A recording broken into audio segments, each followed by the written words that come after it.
See brown in your face. Have you heard of Everything at Once? Do you know about Everything at Once? It's internationally known. Aliens listen to it. It's the best ever. If there's something you're looking for in the 814, or feeling a little bored and think there ain't no more, check out Everything at Once and allow it to be your source. It's that raw podcast that's always showing support, highlighting the scene. No need to take I-90 to Peep or 79 to see how it be. Interviewing your locals with mindsets that are global. Innovators and creators on every single upload. So much going on in the EPA.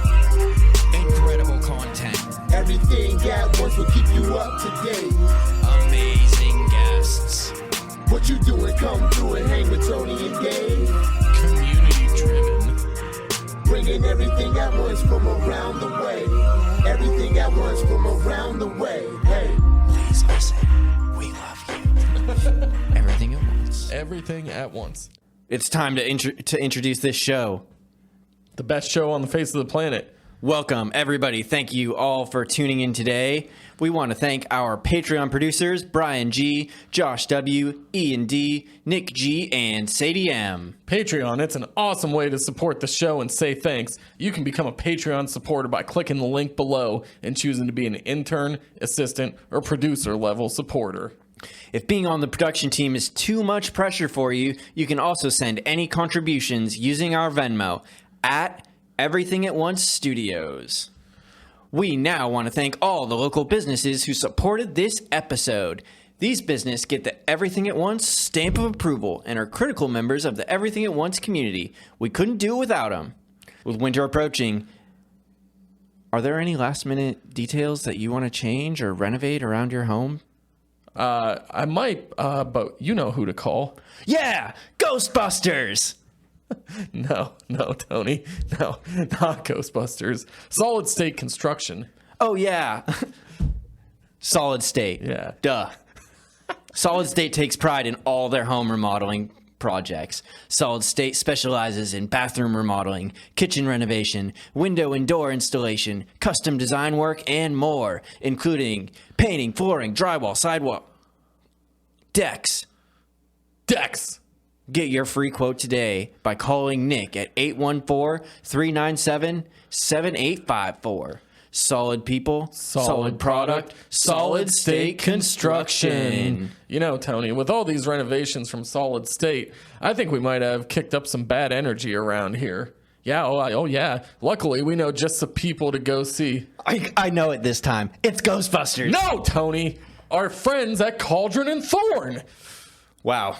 I feel really dumb right now, and I can't believe I didn't think of Cauldron and Thorne, the world's largest witchcraft and metaphysical shop, with everything a person needs to channel the spirit world. Practice some self-care. Find enlightenment. Curse your enemies. Protect yourself from your enemies. Bless your friends. Cleanse your space from negative energies. You can check out all the magical wares available at for these different practices we all love and enjoy at Cauldron and Thorne, 2724 West 8th Street, or online at cauldronandthorne.com. This week, we have an incredible guest for you. Welcome to another awe-inspiring, incredible, mind-blowing, extravagant episode of Everything at Once. Today in the studio, we have Sarah Haggerty. Hello, everybody. Hello. Welcome. Thank you so much for coming down here. We've been checking out your music. I've been seeing you on Instagram, and I watched your PACA show this morning while I was at work. Well, listened to it. Didn't really watch too much, but I listened to it, and I really like it and appreciated your voice. Thank you. Thanks so much. I really appreciate that. Yeah, you have like a non-traditional feminine voice, I think. Or one that I don't think of when I think of a feminine voice, because you have a little bit more of a deeper voice. Yeah. I people describe it as full. People describe it as rich. Whatever you might call it. Yeah. I have a full spectrum of resonance and a really wide range, so I can go really low and I can go pretty high too. Yeah. So thank you. It was great, and it's cool to see. I don't like the same stuff all the time, you know what I mean? So it's good to hear something that's a little bit different and a little bit unique, and I think that is what people are looking for in a lot of artists, you know? somebody that doesn't sound like everybody else. Thanks for that. I'm not going for it. It's just me. No, So- and that's perfect too, because like I think that your personality shines through, and especially like if I hear a song of yours again, I would be able to identify it pretty quickly from your voice. Like, oh, that's Sarah Haggerty. She was just down here. She's amazing. She sings great songs and plays guitar and jams out to some sweet, soulful, bluesy, folky, Americana style music. Sweet. Thanks so much. Yeah. I love making music. It's my biggest passion in life. So I really appreciate you guys having me down here. Thank you, Dave. Thank you, Tony, for having me on the show. sure. It's our pleasure. It's our pleasure. We love having you down here and giving people a platform to reach their audience and reach a new audience, all that stuff. But your music's really interesting. Have you always been like a folk, or how would you classify yourself? Let's start there. Singer-songwriter? Yeah, I call myself a singer-songwriter. I'm just a musician. I love music. I've been making music since I was, I could walk probably. Sure. Making noise yeah. from the very beginning. And basically, when I was like 6 or 7, I started begging my parents for a guitar. Ooh. And then I got one, took some lessons, and then I stepped away from that for a little bit and studied trumpet in school. So that was like my main instrument of study for a long time. Elementary, middle school, high school was actually trumpet. And then I picked the guitar back up as a teenager and started writing music and performing with some friends of mine. And it's always just been a great passion of mine. Now, do you think trumpet helps your guitar playing? Oh, definitely. I think if you can play more than one instrument, it just enriches your ability to be creative within the musical spectrum. Sure. And when you learn to play trumpet or any band instrument, wind instrument, and you actually sit down and learn how to read sheet music and learn about music theory, it's going to make you a stronger songwriter, performer, just more creative and flexible as a musician if you're able to do more than one thing. I've been trying to learn piano lately, and I feel like the music side of my brain is like starting to wake up. You know what I mean? Like I'm starting to think more in terms of music and starting to pick apart music a little bit more and look at it more critically to try and understand it better to make my own. And I think that I don't really have any experience to speak to this, but I would agree that probably playing more than one instrument goes hand in hand. You know what I mean? It helps you analyze and look at those things more carefully.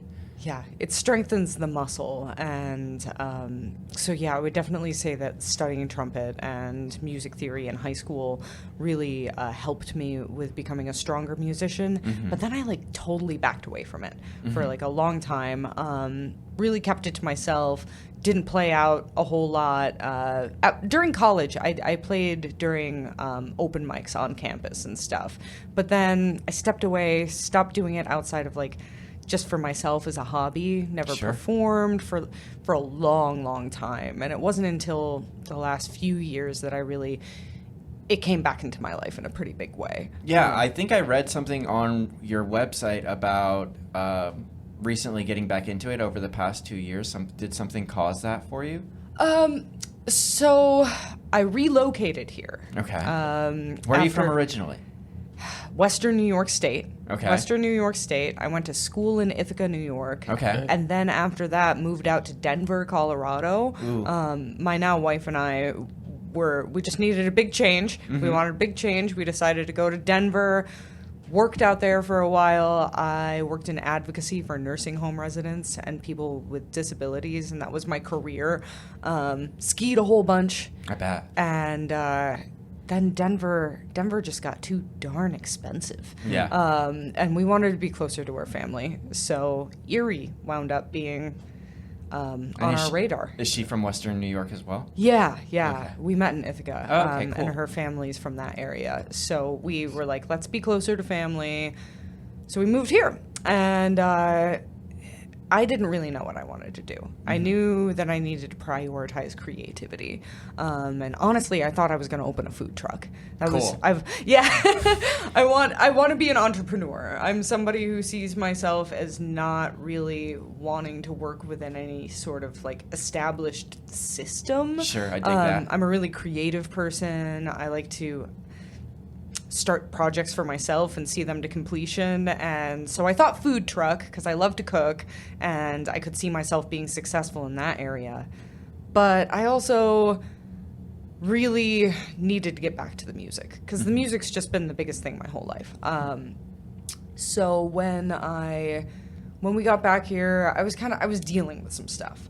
Like, my father had passed away a few years prior, and I personally was just not handling my emotions around that well. I was drinking quite a bit and just pretty unhappy. And I started writing music, and I'm singing these songs that I'm writing, and I'm thinking to myself, wow, there's like a lot going on here, and I need to unpack it, you know? To me, self-reflection without accountability is pretty indulgent. Right. So I looked at the stuff that I was writing that was about escapism, that was about like struggling with my mental health a bit, and thinking, okay, well, clearly there's some things that I need to take accountability for and change in my life. And it was actually starting to make music again that led me to make the decision to stop drinking and start performing again. So that was a little over 2 years ago now, and since then, it's just kind of been a snowball. Like, you go out and you play an open mic, and then all of a sudden you're chasing gigs and writing more songs and trying to get out in front of people. Like, and I'm always trying to grow and chase the next level. Sure. Was it easy to? How easy was it to like break onto the scene from those open mics? I think you're the first person that we've had on this show that's like either not local, like with some local ties musically, or was just like playing music elsewhere for a long time and then just came here. So was it like a difficult process to get from the open mic to just your own performances?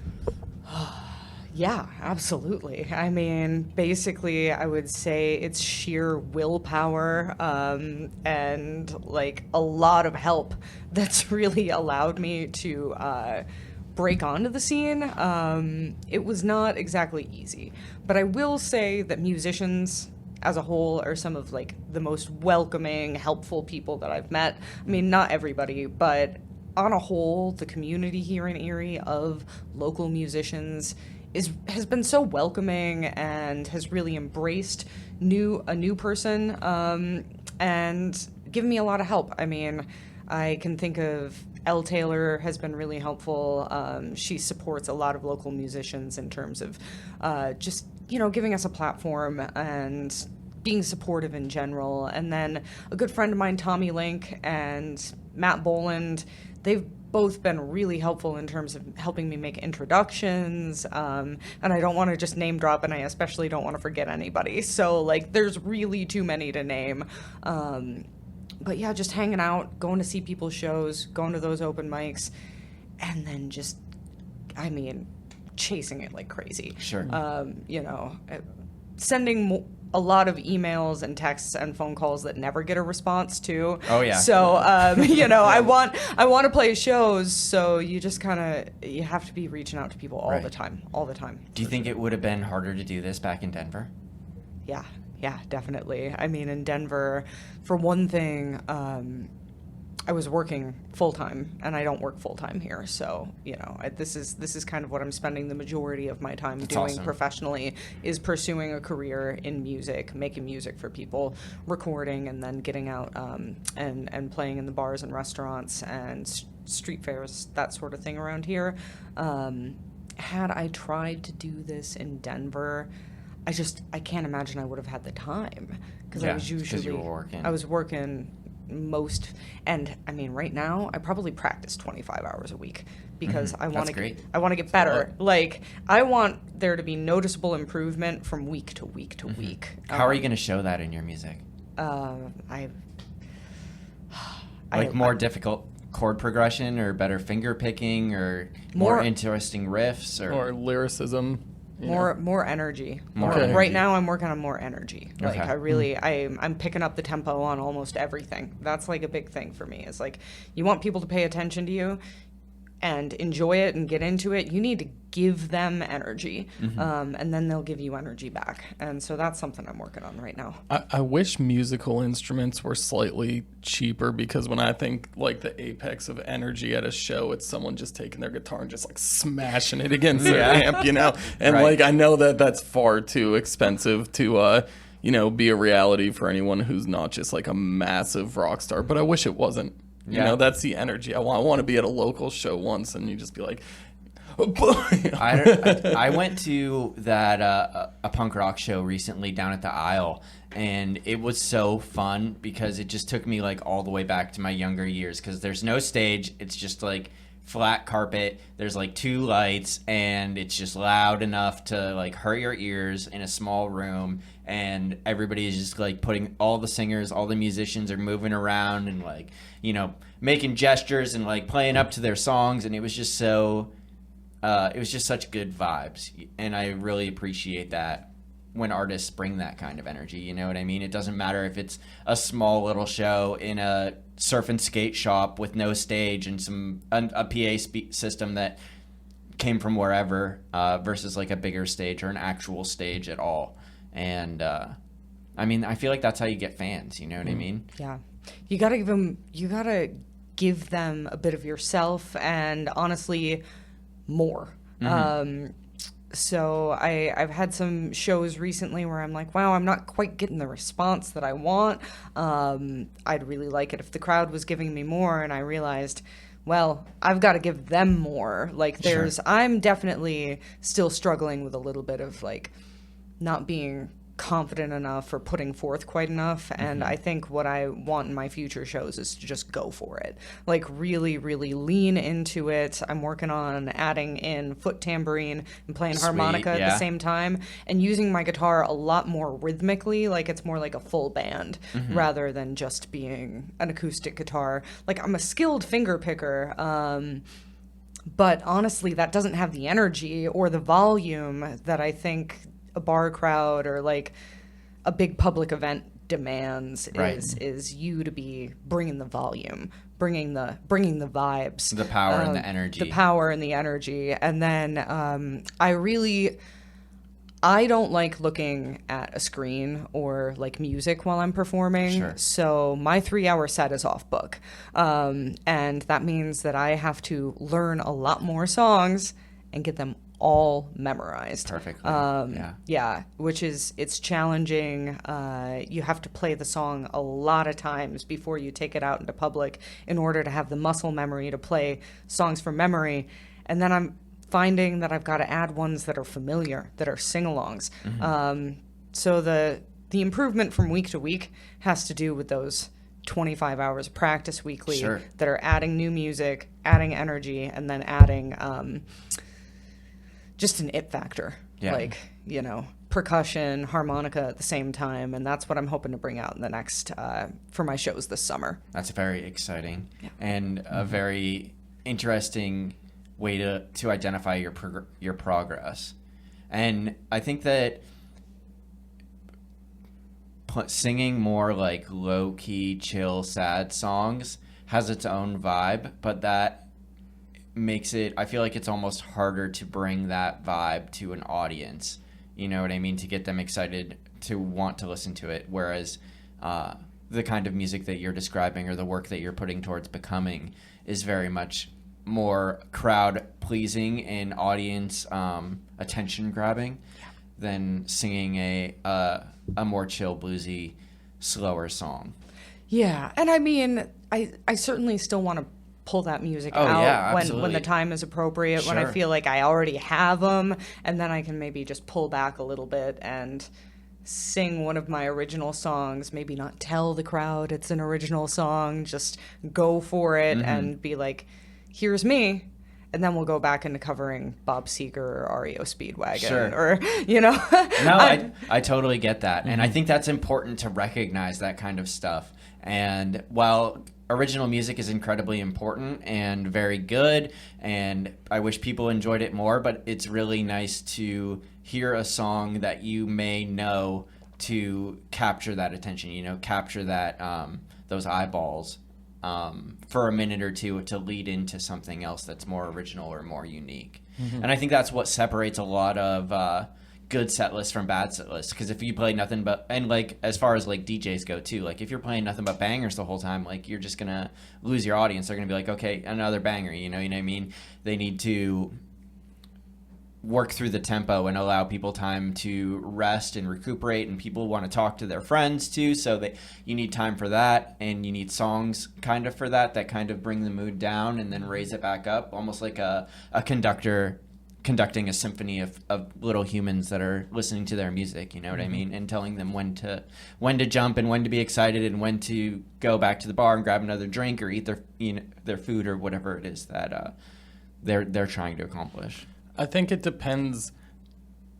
I think it depends a lot on the confidence too, like you talked about that. I was thinking back last summer. I don't know if either of you guys know who this is, but like I went to a Julian Lawes show in Pittsburgh.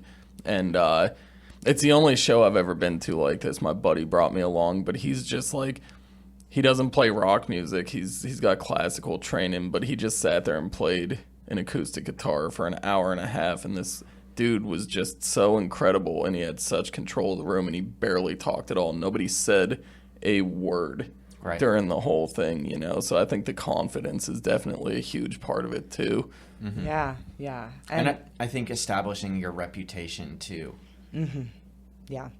And those are the challenges. I mean, as a new artist, as an unfamiliar person, as somebody who's an outsider, it's hard to set the precedent for, and also like having people realize the first couple of times I went out and played a gig, that's not what everything going forward is going to be. I mean, Sure. They say that you only get one chance to make a first impression, but I feel like for musicians or artists, especially performing artists, my hope would be that all of us are always striving to improve and get better, and taking those times when maybe it didn't go so well and make it much, much better. Right.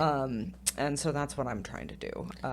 For sure. And I think that as time progresses and people get to know you better, you'll establish that precedent and be able to do maybe not more things, but my initial thought is you'll be able to do whatever you want once you establish your reputation with the audience and they trust you with their listening enjoyment, you know what I mean, with their time. But I feel like doing whatever you want is almost like a cliche in this case. I will say this, I listened to the Paka show as well, and I do want to say that I agree with Tony that you are fantastic. So like I like your music, so like whatever direction you're going, I'm sure it's going to be awesome. But like you're already doing like an awesome job already. I just wanted to say that. Yeah. Thank you. I think what I'm trying to say is that don't lose your you-ness in trying to please your audience, because the audience is important and you want them to listen, obviously, but they're there to listen to you. You know what I mean? Yeah, I hear that. I appreciate that input, and thanks for the compliments. I mean, I wouldn't be doing this if I didn't think that I had something to contribute and give to an audience. Sure. But I think one of the big challenges is if you want to get paid to play music, You have to play the stuff they like. you have to play the stuff they like, and you're going to be playing to rooms that are not there to see you. Right. And that's what I'm working on right now, is like, I can hold a room that's there to see me. Sure. If they're there to see me, hear my original music, I'm in a lineup of songwriters, that's what they're expecting. I've got no issue with that. Sure. So it's like, the other 65% of the shows where people may not know you, or they may be there to hang out with friends all that stuff. And that's definitely a difficult room to play to. Yeah. And I mean, I wanna have fun with that. Oh, I of want to be course. able to have fun with that and be able to like read a room. That's what some of my favorite artists around here who do the bar gigs, who do the breweries and the wineries, like they Matt know. Boland's Matt great. Boland Oh is yeah, great he at is that, amazing. yeah. He's amazing. And the thing about Matt is he doesn't take no for an answer with a crowd. Yeah. Like if they're not into something that he's doing, he's gonna find a way to grab To their get them. attention Yeah. in one way or another. And that's something that impresses me a lot about him. Right. And I think that sometimes people don't realize that, or people may rebel against it, but they want to be told what to do. You know what I mean? Especially by a powerful, charismatic vocalist or band or musician or whoever's up there with the big loud microphone and all the speakers and everything. They want to be engaged, and they want people to, tell them what to do, as much as they may not think they do. Yeah, people like direction. I think I can agree with you on that. I think that I'm forever impressed by all the musicians I meet and talk to, because, like, we do this podcast and it's cool, and, like, I've done a little bit of public speaking here and there, but, like, I think if I was out there, like, playing music and people were just, like, not paying attention to me, like, I would get very, very frustrated. Like, I would not like that. Yeah. It would not be something that I don't think I could do it. I'd be like, God damn it, fucking listen to me. That would be my strategy. See, I think that's an okay strategy, but you've got to present it well. You know what I mean? Mm-hmm. You've got to say, pay the fuck attention, people, but you got to say it in a way that's going to vibe with them and they'll actually want to pay attention. Because everybody likes to be told what to do, but nobody likes to think that they are being told what to do. You know what I mean? That's true. That's why I wouldn't be good at it. I'd be like, hey, you, blue shirt over there. Yeah, pay attention. Shut This up and song's look. for you, motherfucker. You can't really do that. Would you pay the F attention, please? Yeah, I'm pouring my heart and soul out in this next song, and you guys don't even care.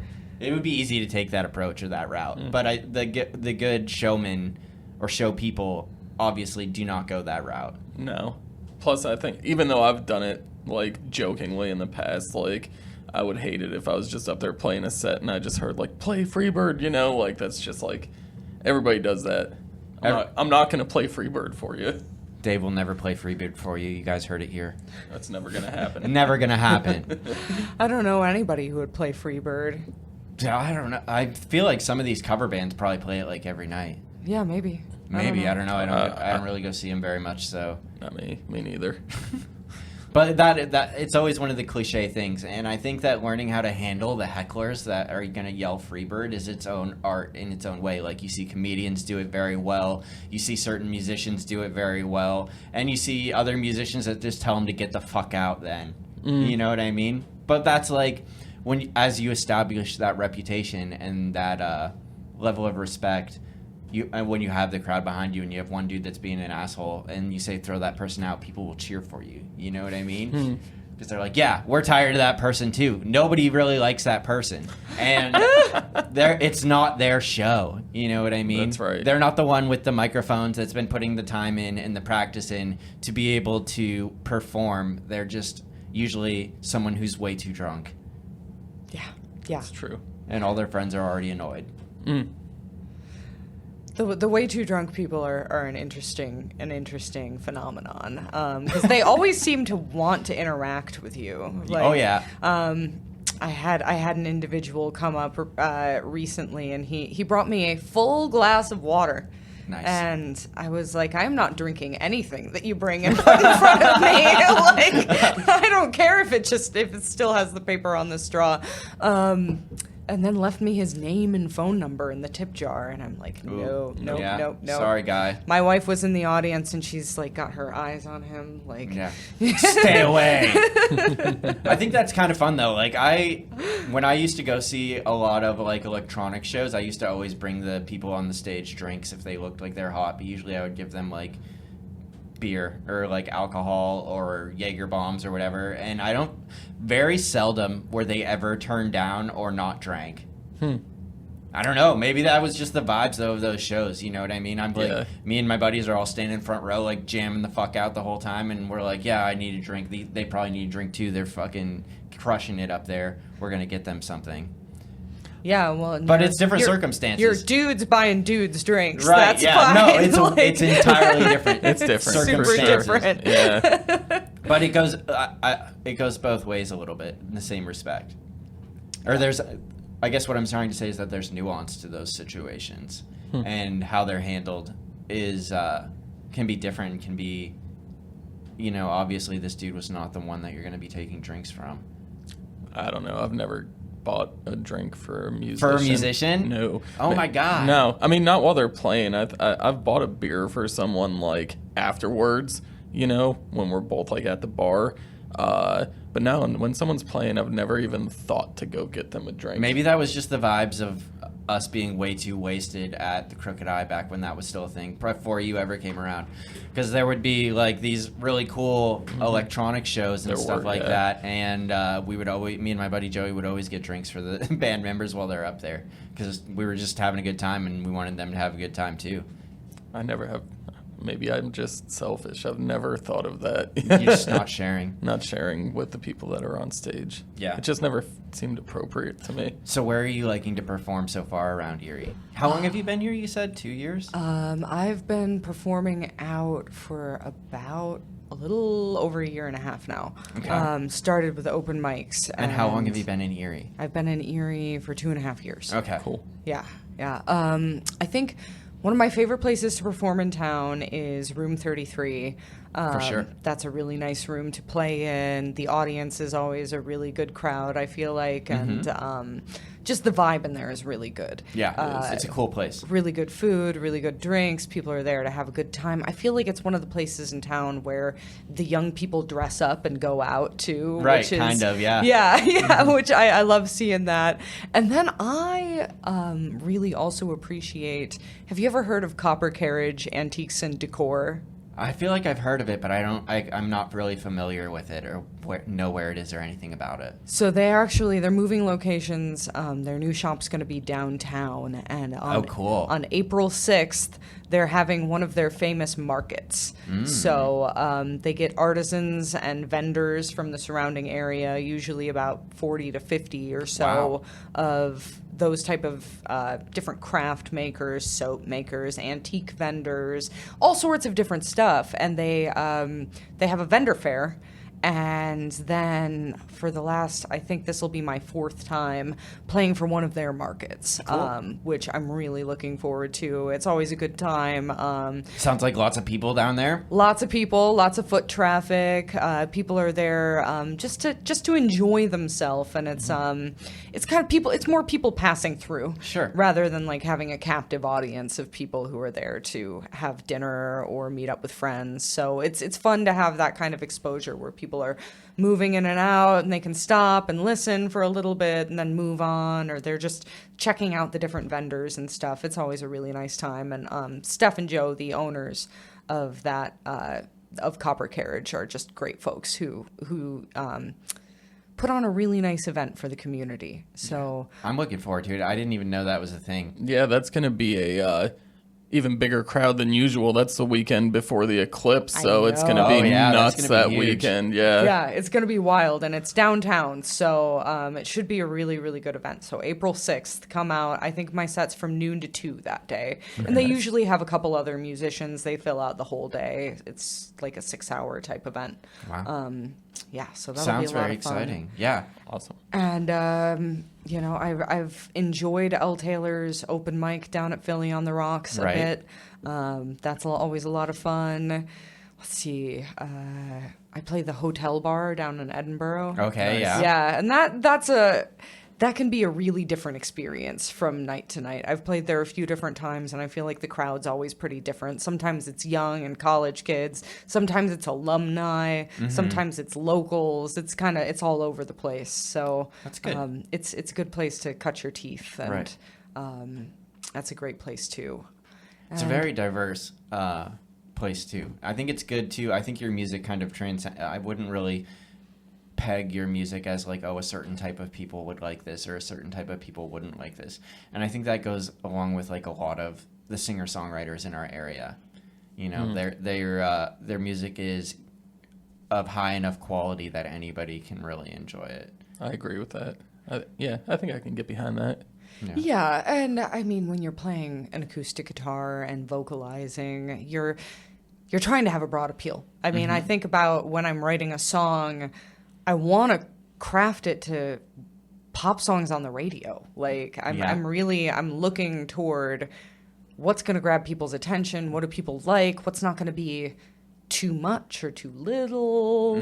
Like, part of my process, I don't want to make it sound like anyone else, but I want it, like, if it got thrown into a playlist or wound up on the radio, that it wouldn't feel or seem out of place. Sure. That's definitely something I'm thinking about as I go forward with hopefully recording some music, putting it out on the streaming platforms so that people can listen to me, not just out at one of my shows. So I'm working on that right now, and I want the music to be enjoyable for a broad spectrum of people, because that's how you grow a fan base. Right. Of course, there are many successful artists who are doing really specific things. Sure. Like great metal artists in this area, really awesome hip-hop artists too. And that, while a lot of folks enjoy that type of music, it's not everybody's cup of tea. Like, personally, I think if you're doing something well, it's awesome. And, like, I'll go to a metal show, I'll go to a hard rock show, I'll go to a hip-hop show. As long as it's good. As long as it's good. Like, Right. as long as it's good. Give me something that's enjoyable to listen to and that the performer themselves is really into. But as far as me as an artist, when you're trying to perform at bars and restaurants during cocktail dinner hour, like earlier in the evening, you have to have broad appeal. Otherwise, you're going to go play there once and they're not going to have you back. Nobody's going to dig it. Yeah. Unless you're playing with, well, at like bars and restaurants for sure. But I think that also comes with a spectrum of having like a good bank of music to be able to play, you know what I mean? And be able to play to those different things. Because the music you're going to play at a bar where people are eating and hanging out and doing stuff is going to be different probably than the music that you play when you're on like a list or like playing a specific genre of music, you know what I mean? You're on a set list with a couple other singer-songwriters. You might be able to play something that's a little bit more on the unique side or more catered towards that niche audience rather than the stuff that you play that has that broader appeal. Yeah, absolutely. Like, I cover a couple of songs by a musician who goes under the moniker Shaky Graves. And he's awesome, but his music is a little more fringe. And so when I play the bar set, nobody knows it. It doesn't always go over as well. And like, I like to cover music that's less familiar as well. But it doesn't always hit when you're playing to a crowd of people who aren't there to hear music. But if you're playing for singer-songwriters or like a writer's night, a group open mic night, that stuff always goes over well because people are there for the music. So that's just a learning experience, is playing for different crowds. For sure. And I think that's one of the really important things. As you said, you were working on an album. Are you trying to make a full album? Are you putting out an EP? Or what do you want to do? Starting with a 4-track EP. That's what I've settled on right now. I dropped a single out on Spotify maybe a little over a year ago. It was not ready. I was not ready, but that's part of the learning experience. Right, sure. Is like, you can't know what you don't know. So I kind of backpedaled, took that down. If I'm going to put something out for a listening experience, I want it to be a really nice listening experience for the person who's putting on their nice headphones and going for a walk or trying to unwind in the car. So 4-track acoustic EP. I'm picking my 4, I think, what are my best songs. And my plan is to make a really high fidelity, high quality 4-track copy of that. I recently built a vocal booth in my home studio. Nice. PVC pipes, acoustic blankets. There you go. It sounds really good in there. Cool. So I'm excited to get working on I have that. like 3 potential vocal booths down here in various like that closet. There's another closet behind the screen over there, and I'm like, oh man, I could have like 3 different vocal booths or 3 different booths. Have somebody playing guitar, have somebody playing bass, and have bass can just play out here because they use a DI box, but like somebody singing and kind of record it all at once. But that's another project for another day. What I was going to say, though, is that one of the things that I was told by a friend when he was working on his EP with his sound engineer was that on an EP, you really want to try to put out your best and almost your most diverse.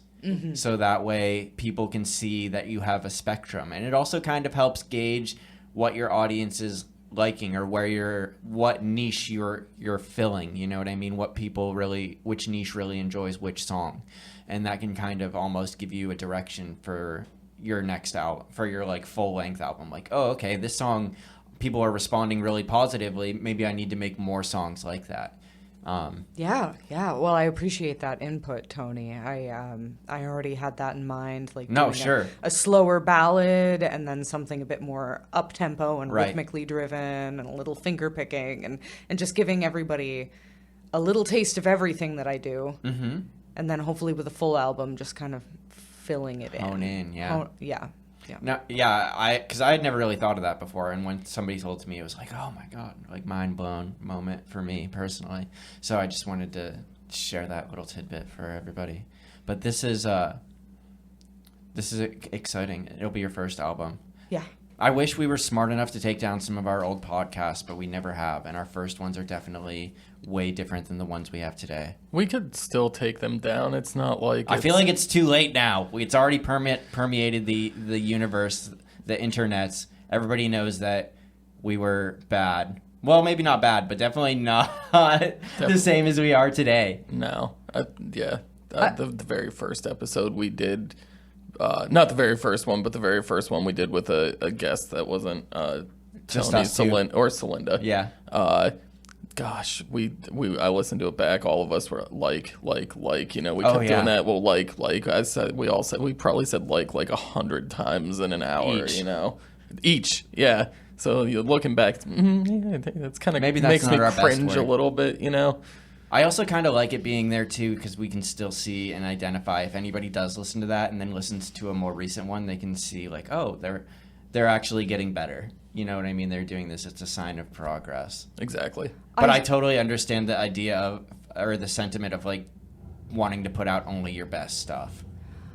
I feel like YouTube is a great place for you to show your progression as an artist. Right. Keep up those old videos of you playing out in public that weren't perfect, or the show where you hit a sour note or ran out of breath. But if you're putting something out on a streaming platform, Sure. I feel like it's really official. And as much as I wished that laymen and the regular folks understood the creative process the same way that creators, artists, musicians understand that you start one place Right.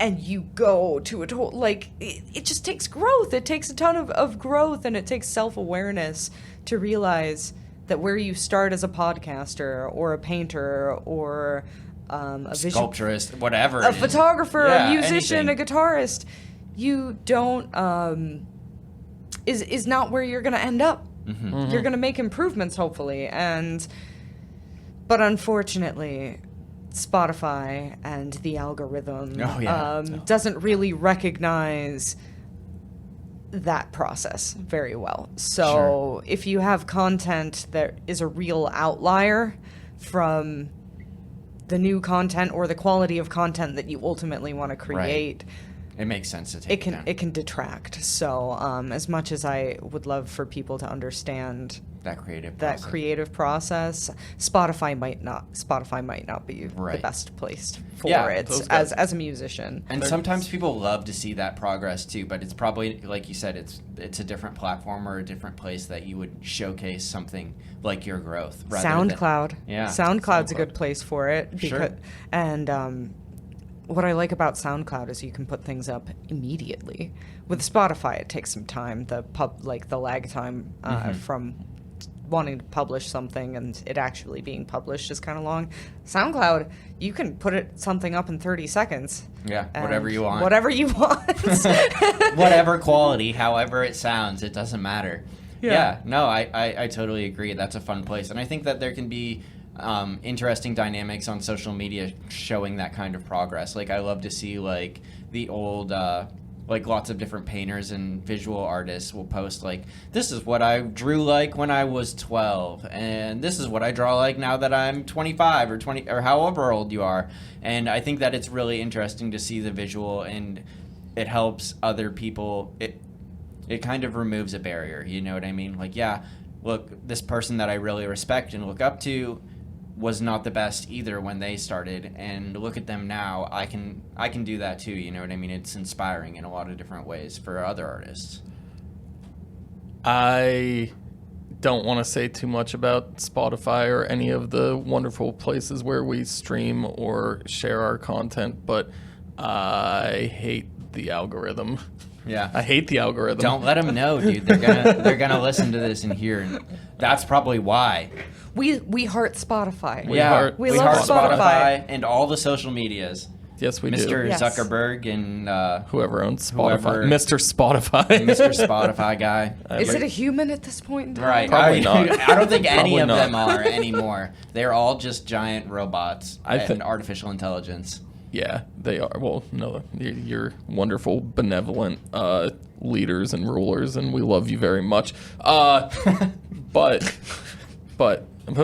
besides all that, I like those. I like seeing progression too. I mean, a lot of people get disillusioned by very successful people, whether it be like entrepreneurs or musicians or artists, and they don't realize that unless you're some kind of prodigy, which those people do exist, they're a very, very, very small percentage, but everybody else has to fail and suck and just grow to get to the point where they're at. It's not an easy process. It's simply a matter of keeping going, Right, and that's the never hard giving part. up, and not quitting when things are tough and you don't feel great about something that happened or your performance. Like, you just have to keep going and not quit. And sometimes that involves stepping back and taking care of yourself. But the only way that you get better at something and become a stronger performer, a stronger artist, a stronger anything is to keep going. Unless it's the NFL, and then, you're just kind of done when you're done. But- Right. Yeah. Eventually you fade out. But there's still like all of that progress from like pre-NFL. You know what I mean? In high school and middle school and travel teams and college, and then eventually. I just saw a meme. I've seen it before, but it was recycled into my algorithm a little bit ago, and so I'm 35, and the meme's just like, first part's like 35's not that old, and then it's like sports broadcaster like, oh, Johnny Owens is 33, he's ancient. Yeah. I can't believe he's even able to run anymore. Like, his career's so close to done, and I'm like, that just made me think of that with the NFL thing. But there's like a video that's been going around for years that I really think is inspiring. It's like Morgan Freeman didn't act until he was like this age, and this is what he did before. And Robert Downey Jr. Robert Downey Jr. was, in jail 17 times before he was Iron Man at the age of like 40 or whatever. And Tina Fey used to work at the YMCA until she was like 27 years old. Those things are kind of cool. Like, it's a marathon, not like a race, and everybody's on a different track. Yeah. I mean, that's such a good point. I think the worst thing you can do is not pursue something because it's going to take time to get good at it. The time's going to pass anyway. Right. You might as well do something. You might as well do something, and if you have a dream, work toward making that dream a reality. Right. Don't sleep on it because you are scared that it might never happen for you. It might not, but it might. So keep working. Right. And I think that, like, looking at it from a younger perspective, like back when I was 20s, I figured by like 30s, I would be done doing, I wouldn't start a podcast or a production company or be doing, getting into photography, but 30s have really been like the best years of my life. You know what I mean? I'm like a little bit more established. My routine is a little bit more stable. I have more free time to be able to do things like learn how to play piano and take pictures and record and set stuff up and do all of these other things that I'm learning how to do now. So just because you're 30 is definitely not a reason, or even like older 20s is not a reason. Any age is not a reason to not do something that you're interested in doing or want to try or want to check out. Oh yeah, age is just a number, and you can do most things you can pick up later in life. Right. Absolutely. Although I do have some regret in not doing this sooner. That's like my only real regret is not putting the time in sooner. Like because then it would just be much more progressed by now. You know what I mean? Yeah, but you can't think about You that, can't think though. about that kind of stuff. No, that's not a good attitude to have. Until we turn that booth into the first ever Everything at Once time machine. Yeah. And then we go back and start this earlier. When we're 20 years old. Yeah. Hey, Honest- I've certainly had that same thought about, like, wow, I wish I'd pursued my music career in college. I'd be so much farther ahead now if I just hadn't. Because part of what really motivated me to not go into music immediately following high school and to pursue it in college was this fear that I wasn't going to be able to take care of myself, support myself, and that I wasn't going to be good enough to make my dreams a reality. So I just didn't do it, and all that time is time I can't get back. But now I'm just so happy that I'm doing it now. Yeah. And that it's a central focus on my life now is making the music and pursuing it as my main interest, my main hobby. Sure. I know it's going to take me somewhere. I think yeah. that, like, even if I would have tried doing that stuff back when I was younger in my 20s, there's no way it would have.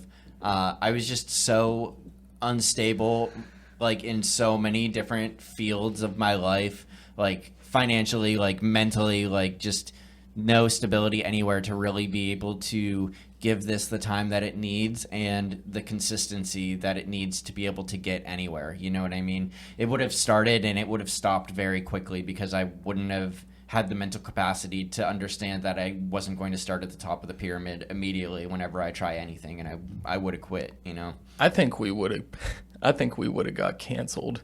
In our 20s? Yeah. Probably. Yeah, but we would have got canceled for sure. Yeah, I mean, it was just my brain was just not the same that it was back then. We would have done or said something that would just like way out of line, and we would have been like, this is all right, we'll post it.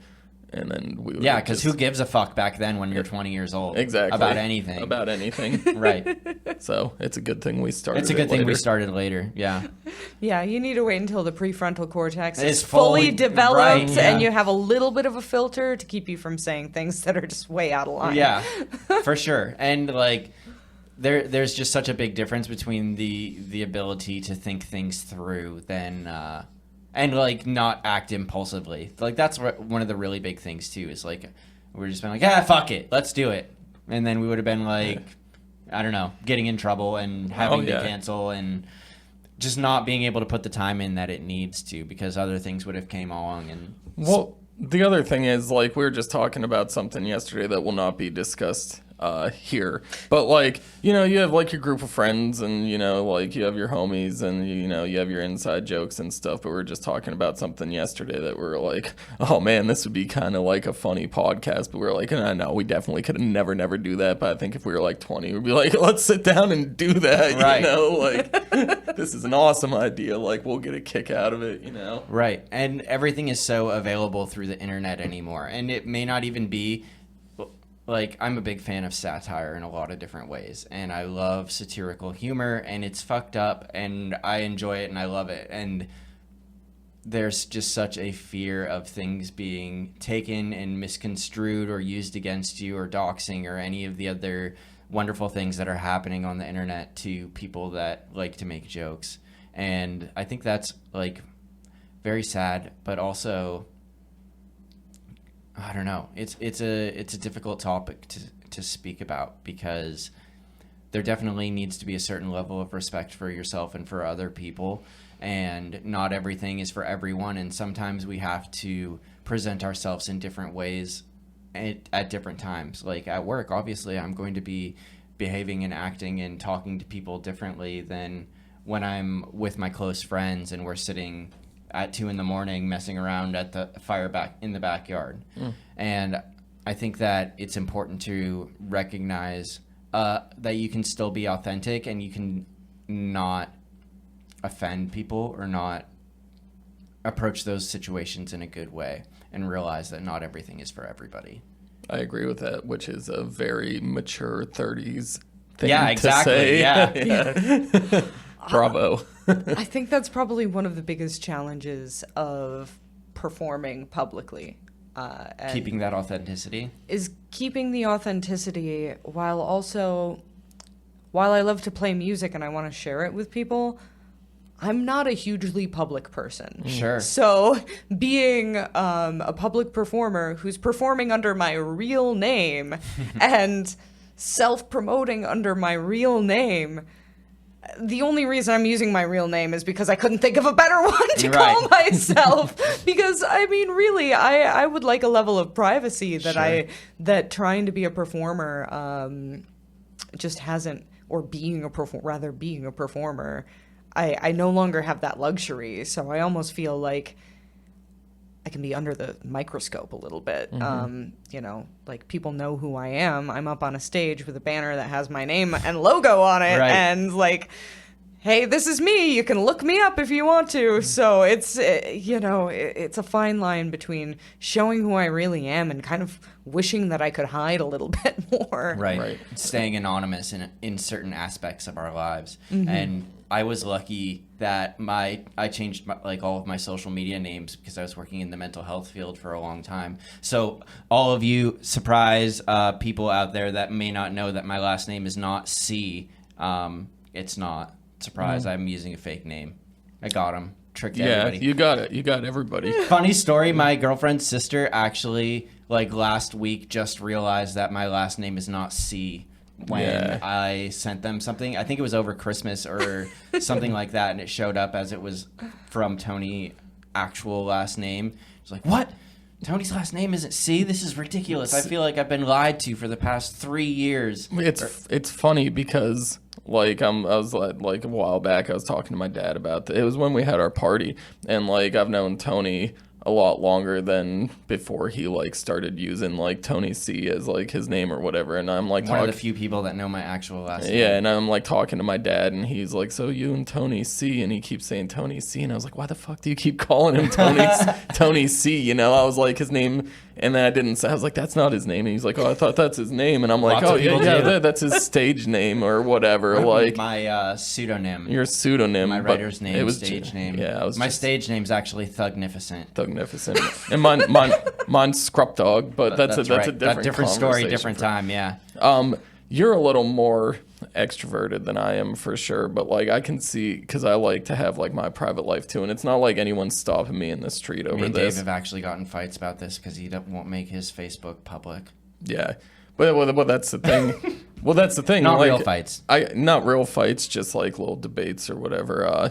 He only tried to burn my house down once. Right. But if Dave dies, I get all of his stuff. We've come to that agreement, so it really kind of is beneficial to me. It's beneficial to him. But anyway, burn his house down. But anyways, as a person that has enjoys my private life too, it's such a weird line to toe for sure, because you get up on a stage and you're you make yourself a public figure. So you put yourself in a position where you get a following, you get a fan base, you go to the store just to get groceries, you open yourself up to people just hey, just talk to you just because they know you as just a public figure, they know you as a musician.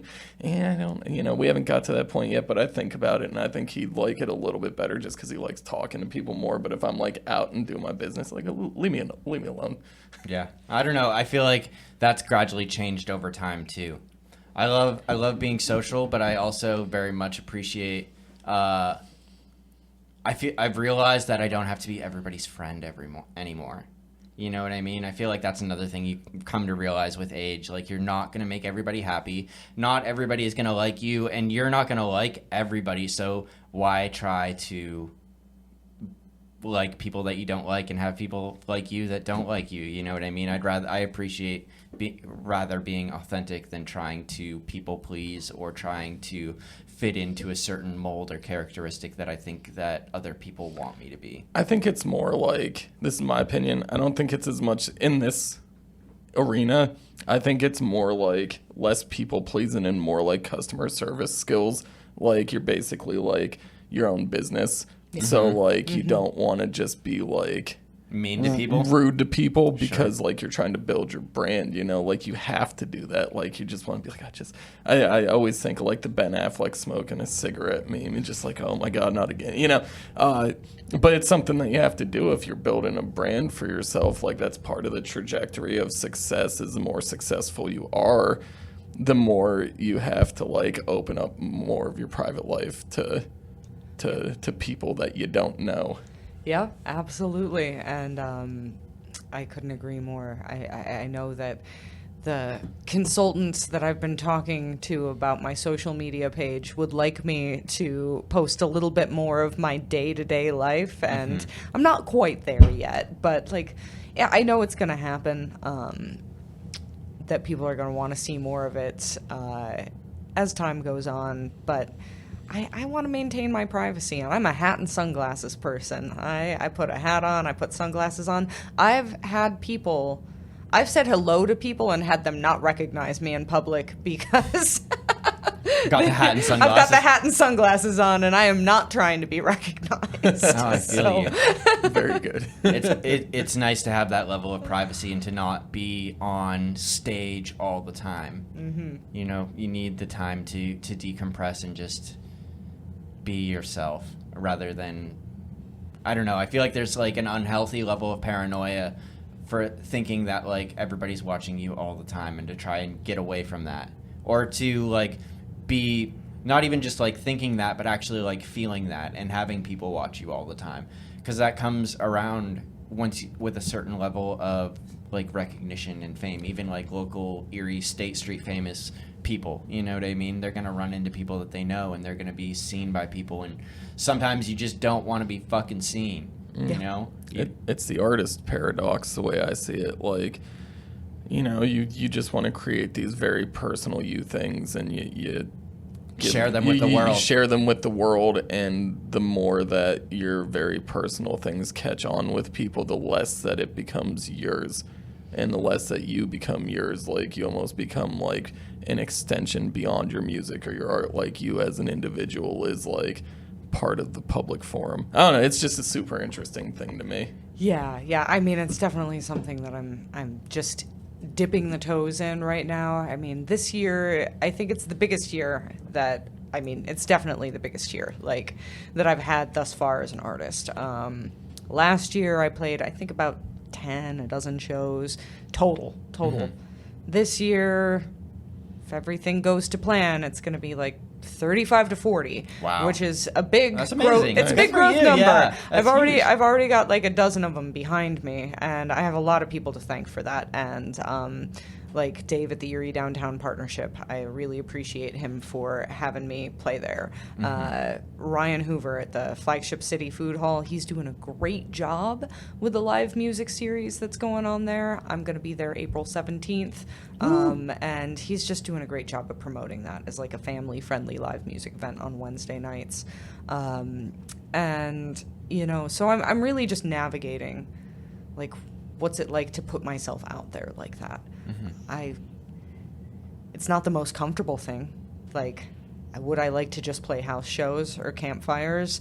Yeah, but also that's not giving your art away. And there's something really fulfilling about having a skill that you've spent a lot of time developing and being able to share it and like find people who enjoy it. I completely agree. And I think that developing a balance between these multiple identities transcends like beyond just being an artist. It's very much like like every person, I feel like, goes through this in their own way, whether it's work life, social life, or work life, home life, social life, or work life, you know, my sports friends versus my family. You know, we all kind of develop all of these multiple identities or personas that live outside of our actual selves. And being able to find the balance and not to like lose the true essence of who you are in these different personas that we put on for these different situations is really a challenging thing that I feel like people didn't have to do quite as much before social media and before all of these other things that kind of we gave a little piece of ourselves to. Yeah, such a good point. it's a delicate balance of like not losing yourself in your art. Yeah, Right. And there's so many artists that I feel like have done that too. There's like a history of artists that lose themselves in their work. The one that really like pops out to my head immediately is like Heath Ledger. You know what I mean? Kind of going all in on the Joker and then being depressed and having mental health issues and eventually culminating in suicide. And that's not... I watched an interesting documentary on Jim Carrey, who would get so into these characters that he couldn't like get out of these characters, and other more method actors and method performers. And I think that really just leads to a lot of problems further down the line.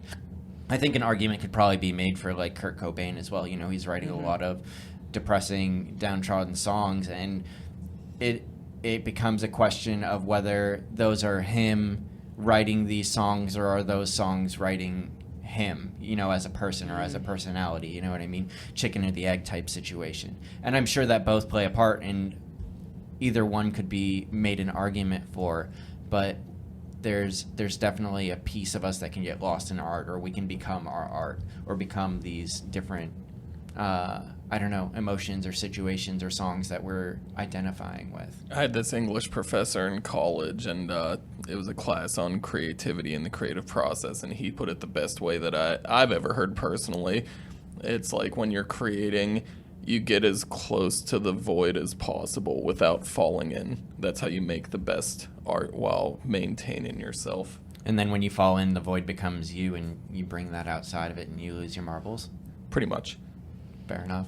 It's important to maintain a grip on reality while being creative. Right. Because, I mean, you can very quickly find yourself completely obsessed, and then days have slipped away while you're trying to write the song or learn about, say, compression in audio engineering. Like, It's important. It's very important. Compression can make or break something, and it's not exactly easy. So, like, I've spent a lot of time. I went down a wormhole with compression recently. Yeah. And I was like, what? Where did I go? I wasn't paying attention to the television show. Did something important happen? The house could have been burning down. Right. Like, you know, and I'm just trying to compress. Right. No, there's so many different facets that you can get lost into as far as like production goes, and to say that I understand any of them very well is definitely a stretch beyond what I would be willing to do. I know what compression is. I know the basics of it. I know that I use it on this, but I use it as a preset. You know what I mean? I'm not actually trying to set up any compression at all. And I think we sound pretty good for the most part. We don't clip out half as much, but I also kind of blame that on the new mixer. Because I don't know if you're familiar with that, Dave, but when the voice, like if I yelled really loud right now, I'm not going to do it because I don't want to blow out all your guys' eardrums. I care about you and we love you and you're important to us. But if we did, our voices would start to distort, and the compression kind of lowers that volume to try to avoid that kind of stuff. That's like my basic understanding. Very good. Yeah. Yeah. But I just use a preset for it to keep it from happening. Yeah. That's like... In music, it's a lot more nuanced and customized. Exactly, yeah. And you're typically using different types of compression for voice versus instrument, different volume levels. I mean, what the volume that something was recorded at is Sure. incredibly important for how much compression you're using. I mean, it's just... Especially it's when wild. it comes to like mastering and getting your stuff accepted onto Spotify, because I know they have much stricter criteria for the files that they will accept to be uploaded onto their platform than they do for podcasting. Podcasting, I can basically upload anything I want onto it, regardless of the quality, and it'll be okay. But I understand that for music, it has to be, the criteria is much more specific as far as like continuous level normal volume throughout the song. Yeah, I think they will normalize it for you now, but if you leave that in their hands, the track could wind up sounding Bad. Yeah, you bad, don't want to. bad. You don't want to leave it to them. Like you, but that's kind of the crazy thing about the creative process now is everybody's self-producing their music. Sure. And It's amazing. It's amazing. It's incredible. It's also scary. Right. Like, because everybody is doing it, and like you can get some really good results, you can get some really bad results. But it's a lot of time. And, you know, unless you have the budget to go record professionally, it's really the best way to do it is yourself.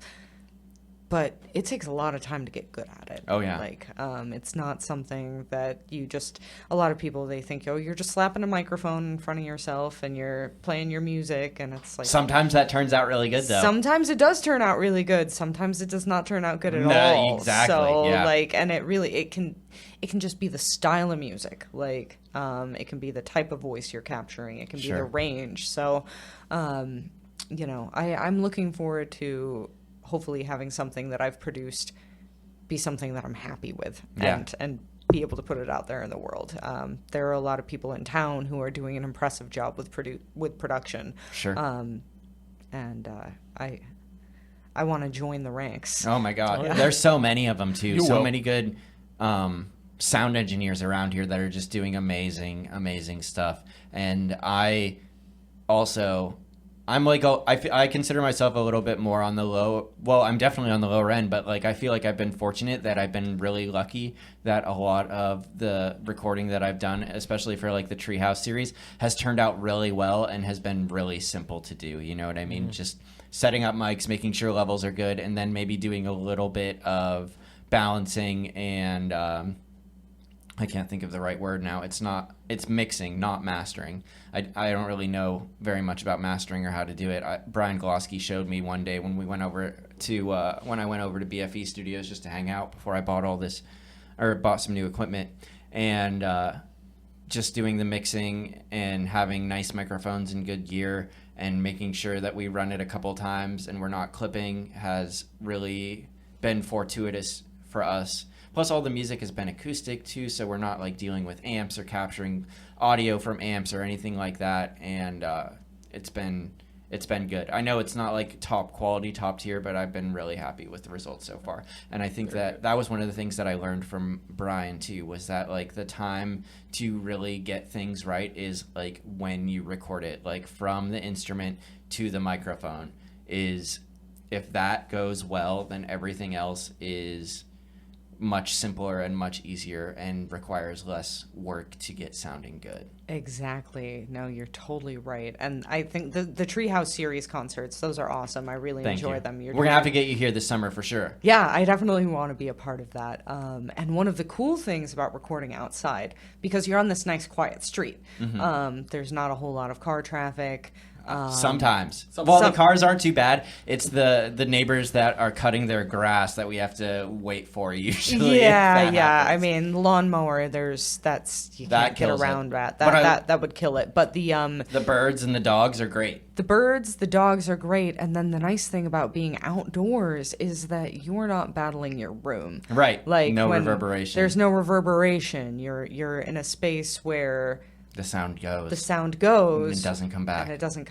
And So. I think those leaves actually do a little bit of a good job, like sound deadening for me too, and all the textures out there.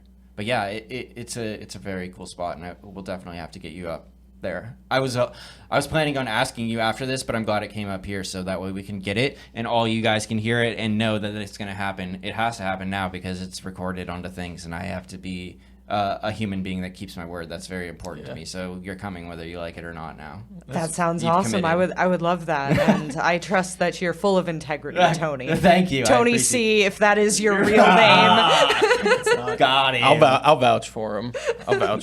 No, we'll definitely get you up here and make some good recordings. And it'll be fun. Awesome. Well, Sarah, I think we're like coming to a close here. Amazing. Well, thanks so much for having me. It was a pleasure talking to you both. Dave, Tony, thank you so much. Yeah, it was great. Yeah. We had a good time, and I hope you all enjoyed it. It was really great. I always love the end of the podcast conversations because I feel like that's when we get into the really deep meta shit, and that's always my favorite part. So I hope everybody stuck in there and listened to the whole thing and got to enjoy some of these hot takes here. Comment, like, share, enjoy all the stuff. Thank you all of our Patreon people, all of our sponsors. Go out and see Sarah at one of her live events. That marketplace sounds like it's going to be cool, and get some cool things down there. Check out her music. Look for her on Instagram and Facebook. All the things. Like, follow. You guys are the best. We love you. Good night. Bye.